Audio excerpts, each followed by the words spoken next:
कल दूसरे दौर की वोटिंग होनी है 20 जिलों में 122 विधानसभा सीटों पर। उससे पहले आज अब से कुछ देर पहले तेजस्वी यादव ने एक प्रेस कॉन्फ्रेंस की, सवाल उठाए चुनाव आयोग पर आंकड़े जारी करने न करने को लेकर, और साथ ही यह भी कि वो किस तरह से काम कर रहा है। तेजस्वी यादव ने अपनी प्रेस कॉन्फ्रेंस में कहा कि 68% फोर्स बीजेपी शासित राज्यों से बुलाई गई है। बंगाल, झारखंड और कर्नाटक से इन फोर्सेस को क्यों नहीं बुलाया गया? सुरक्षा बलों की 208 कंपनियां बाहर से आई हैं। बेईमानी के लिए धन बल का और छल का इस्तेमाल किया जा रहा है। चुनाव आयोग पर डिटेल आंकड़े जारी नहीं करने का भी आरोप तेजस्वी यादव ने लगाया। पूछा कि आंकड़े जारी क्यों नहीं किए जा रहे हैं। इन चुनाव व्यवस्थाओं को लेकर तेजस्वी यादव ने सवाल पूछा। बिहारी इन बारियों को कब्जा नहीं करने देंगे। पुलिस बाहर से क्यों बुलाई? बीजेपी शासित राज्यों से ही ज्यादा फोर्स क्यों आई? ये तमाम सवाल तेजस्वी यादव अपनी इस प्रेस कॉन्फ्रेंस में पूछते नजर आए।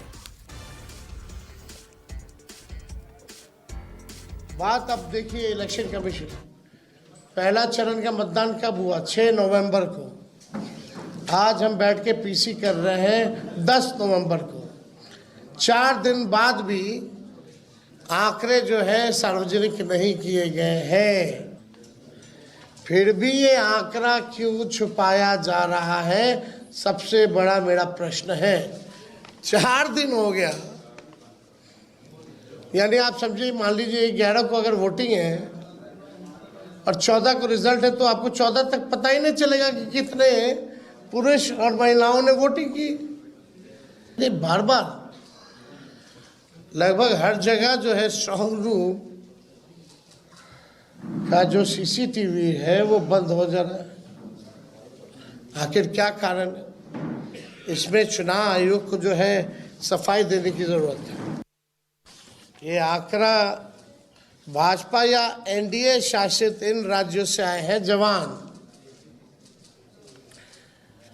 उत्तर प्रदेश से 40 कंपनियां, गुजरात से 27 कंपनियां, मध्य प्रदेश से 23 कंपनियां, असम से 15 कंपनियां, महाराष्ट्र से 25 कंपनियां, छत्तीसगढ़ से 15 कंपनियां, 208 कंपनियां भाजपा शासित राज्यों से उनकी पुलिस आई है।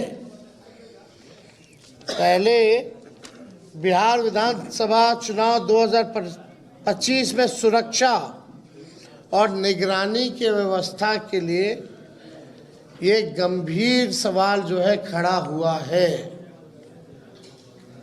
ये गंभीर सवाल खड़ा हुआ है।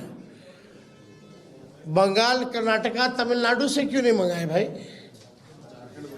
झारखंड बगल में है, यूपी का आ रहा है, मध्य प्रदेश का आ रहा है, झारखंड अब बंगाल का क्यों नहीं आ रहा? दोनों बॉर्डर के इलाके में है तो। लेकिन झारखंड, बंगाल और आपका तमिलनाडु, कर्नाटका जैसे राज्यों से क्यों नहीं आ रहा? केरला से क्यों नहीं आ रहा? वेस्ट बंगाल वही हुआ, क्यों नहीं आ रहा? एक और बड़ी खबर आपको बता दें, तेजस्वी यादव ने अपनी प्रेस कॉन्फ्रेंस में यह भी दावा किया कि चुनाव अधिकारियों को धमकी भरे फोन आ रहे हैं। चुनाव आयोग बीजेपी का टूल बन गया है और सत्ता में बैठे लोग घबराए हुए हैं। सत्ता में बैठे लोग चुनाव परिणाम से घबरा गए हैं। पटना में लगातार कई दिनों से डेरा बनाए हुए हैं। कई बड़े बड़े अधिकारियों को बुलाया गया है, निर्देश दिए गए हैं। अपने रेंज का देखना है उनको,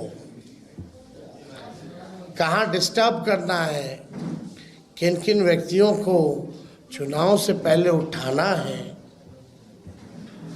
मतलब सीएम हाउस से भी एक आध रिटायर्ड अधिकारियों द्वारा लगातार फोन जा रहा है बड़े बड़े जिला के अधिकारियों को,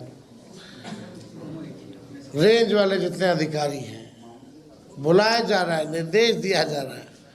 तो ये बौखलाहट बताती है कि ये लोग जाने वाले हैं।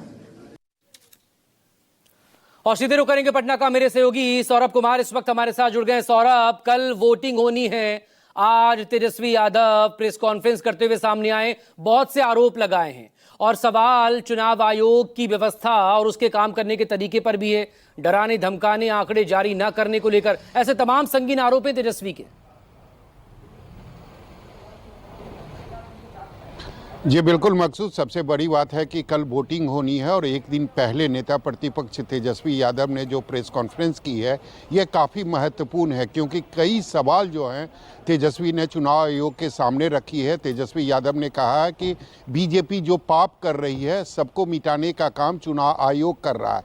चुनाव आयोग से उन्होंने यह भी पूछा कि 208 जो पुलिस की कंपनियाँ लाई गई है बिहार चुनाव में, ये इसमें से सभी बीजेपी शासित राज्यों से क्यों बुलाई गई है? झारखंड से क्यों नहीं आई, बंगाल से क्यों नहीं आई, कर्नाटक से क्यों नहीं आई, तमिलनाडु से क्यों नहीं आई? और इसके अलावा जो पुलिस ऑब्जर्वर यानी 68 पुलिस ऑब्जर्वर जो बुलाए गए हैं ये भी बीजेपी शासित राज्यों से ही बुलाए गए हैं।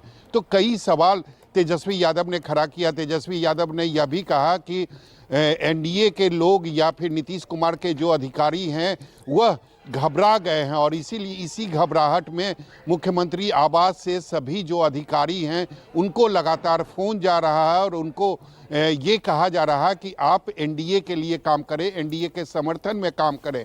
इसके अलावा तेजस्वी यादव ने यह भी कहा कि हमने करीब 171 जनसभाएं की है और मैं जनता के बीच गया था और जनता की इस बार जो रुख है वह निश्चित तौर पर महागठबंधन के तरफ है। जनता बदलाव चाहती है क्योंकि जनता पलायन, बेरोजगारी से ऊब चुकी है। तो निश्चित तौर पर आज की जो प्रेस कॉन्फ्रेंस थी तेजस्वी यादव की, यह काफ़ी महत्वपूर्ण थी और अंतिम में तेजस्वी यादव ने यह भी कहा, यह भी दावा किया कि 14 तारीख के जो नतीजे आएंगे वो महागठबंधन के पक्ष में आएंगे और 28 नवंबर को महागठबंधन के तरफ से एज ए मुख्यमंत्री मैं यानी तेजस्वी यादव शपथ ग्रहण करेंगे। जी, एक बड़ा दावा करते हुए सामने आ गया, कल वोटिंग होनी 122 विधानसभा सीटों पर। इससे पहले आपको याद होगा कि जब पहले फेज की वोटिंग होनी थी उससे पहले भी एक बड़ी प्रेस कॉन्फ्रेंस तेजस्वी ने की थी। लेकिन जो आरोप वो लगा रहे हैं, फैक्ट्स वो जरूर दे रहे हैं, लेकिन अधिकारियों को डराने धमकाने के आरोप है, इसके क्या सबूत है उनके पास? और दूसरी बात, क्या ये वोटिंग से पहले अपने मतदाताओं को एड्रेस वो करने की कोशिश कर सीधे तौर पर? जी बिल्कुल मकसूद, अपने मतदाताओं को एकजुट और एक्टिव करने के लिए ही ये प्रेस कॉन्फ्रेंस बुलाई गई थी और साथ में यह भी बताने की कोशिश की जा रही थी तेजस्वी यादव के तरफ से कि बिहार चुनाव में चल क्या रहा है। उन्होंने कहा कि 4 दिन हो गए, यानी पहले चरण का जो मतदान हुआ था वो 6 नवंबर को हुआ था, आज 10 नवंबर है, 4 दिन हो गए, लेकिन अभी तक चुनाव आयोग की तरफ से आंकड़े जारी नहीं किए गए हैं। कितने पुरुष कितने महिलाओं ने मतदान किया है ये अभी तक जारी नहीं किया गया है, जबकि एआई का जमाना है, यानी हर चीज़ जो आपको चाहिए वो सेकंड में आपको उपलब्ध करा दिया जाएगा। उसके बावजूद अभी तक चुनाव आयोग ने यह आंकड़ा जारी नहीं किया है कि 6 नवंबर को जो चुनाव हुए थे उसमें कितने पुरुष और कितने महिलाओं ने वोटिंग किया था। निश्चित तौर पर और भी कई सवाल चुनाव आयोग पर तेजस्वी यादव ने खड़ा किया है और यह भी कहा कि बीजेपी जो पाप कर रही है चुनाव आयोग उसे मिटा रही है। तो निश्चित तौर पर अपने लोगों को, अपने समर्थकों को, अपने नेताओं को आज तेजस्वी यादव ने प्रेस कॉन्फ्रेंस करके एक मैसेज देने की कोशिश की है कि जो भी चीज़ें चुनाव आयोग के तरफ से हो रही है इस पर आप नज़र बनाए रखें, सतर्क रहें, क्योंकि जो परिणाम आने वाले हैं, जो नतीजे आने वाले हैं वो महागठबंधन के पक्ष में आएंगे और महागठबंधन की सरकार बनेगी और शपथ ग्रहण जो है वो 18 नवंबर को होगी।